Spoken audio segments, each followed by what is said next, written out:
La fontaine Marcellin est une destination discrète des balades au pays des écrins. Elle mérite d'être découverte, ainsi que la cabane des chasseurs où les pauses et bivouacs sont appréciables. Ce topo-guide vous propose une boucle sur les deux versants du torrent de Rivecros et dans le bois de Parapin au pied du Mont Brison. Pour accéder au départ de la promenade, vous vous rendez au pont des Vigneaux sur la route départementale 994E et vous montez à gauche du torrent le chemin du Rif. Vous passez entre quelques maisons et poursuivez votre montée sur la route de Parapin pour vous garer au lieu-dit La Sagne. La promenade démarre au torrent de Rivecros, que vous traversez pour emprunter la route forestière sur 2,2 km. Le GR50 qui fait le tour du parc national des Écrins et le GR653D, qui est la Via Domitia allant de Montgenèvre à Arles, passe par cette piste forestière. Vous arrivez au bout de la route à Bartalaï, où se trouvent des citernes DFCI. Le chemin est dans le prolongement de ces citernes. Il pénètre dans une forêt de pins sylvestres pour arriver très vite au seul croisement de la montée. À droite, vous allez vers le hameau de Bouchier et la croix de la Salsette. À gauche, vous allez au bois de Parapin et à la fontaine Marcellin.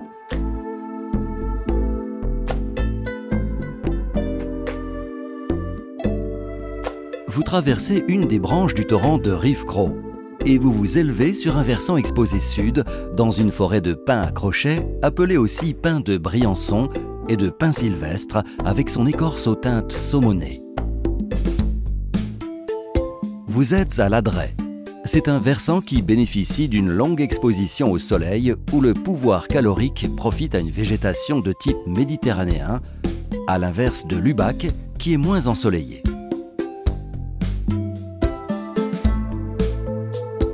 Vous êtes dans la forêt domaniale du Mont Brison. Le sentier est régulier et agréable. Le dénivelé positif du circuit entre la Sagne et la fontaine Marcellin est de 550 mètres. Vous arrivez à la fontaine Marcellin qui se trouve au bord du chemin. Elle coule toute l'année modérément, mais sûrement.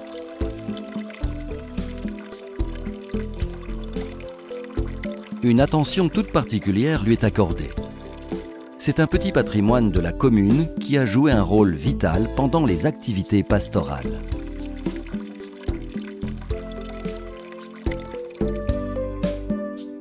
« 200 mètres plus loin, vous arrivez à une cabane bien aménagée.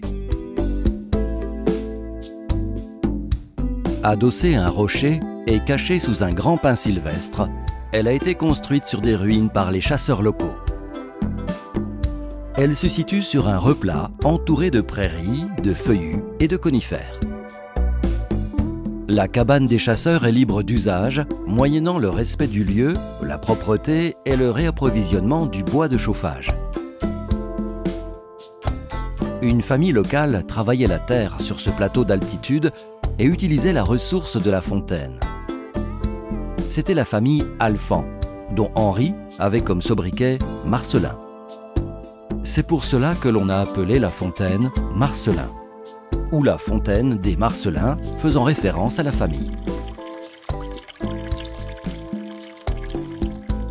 La fontaine et la cabane sont au pied de la paroi du Mont Brison.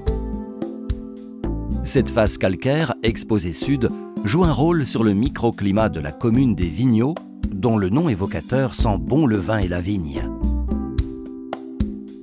La commune des Vigneaux cultivait la vigne au Moyen-Âge.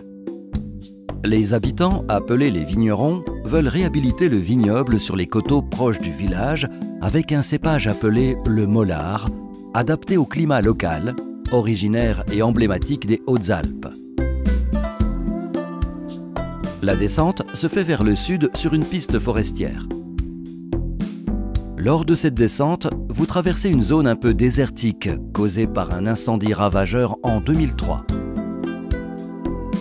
La plantation de mélèzes redonne vie à la forêt de Parapin. Les fascines, créées avec les bois morts, stabilisent les sols et évitent l'érosion. À l'altitude 1507 mètres, vous avez un croisement. Vous pouvez rejoindre les Vigneaux par un sentier sur la gauche ou aller tout droit sur la piste forestière, ce qui vous est proposé dans ce topo-guide. Plus bas, sur un replat, vous avez un croisement avec une variante. À droite, sur la piste forestière, vous pouvez élargir votre circuit en passant par le hameau de Parchet. À gauche, vous poursuivez la balade directement vers les Vigneaux. Après un large chemin plat sur 150 mètres, vous basculez à droite par une sente où vous cheminerez au milieu d'une chênaie pubescente. C'est un autre environnement au caractère plus provençal. Très vite, vous récupérerez le chemin qui vient de Parchet et vous vous laissez porter en restant toujours sur la piste forestière, même si vous croisez d'autres chemins. C'est seulement à l'aplomb des maisons au lieu-dit La Sagne que vous quittez la piste pour descendre, par le chemin, les quelques mètres restants de votre promenade. La fontaine Marcellin est l'une des balades les plus discrètes du pays des écrins. Si elle était une ressource vitale à une époque, elle est devenue, de nos jours, une destination de randonnée que vous pouvez faire en toute sécurité.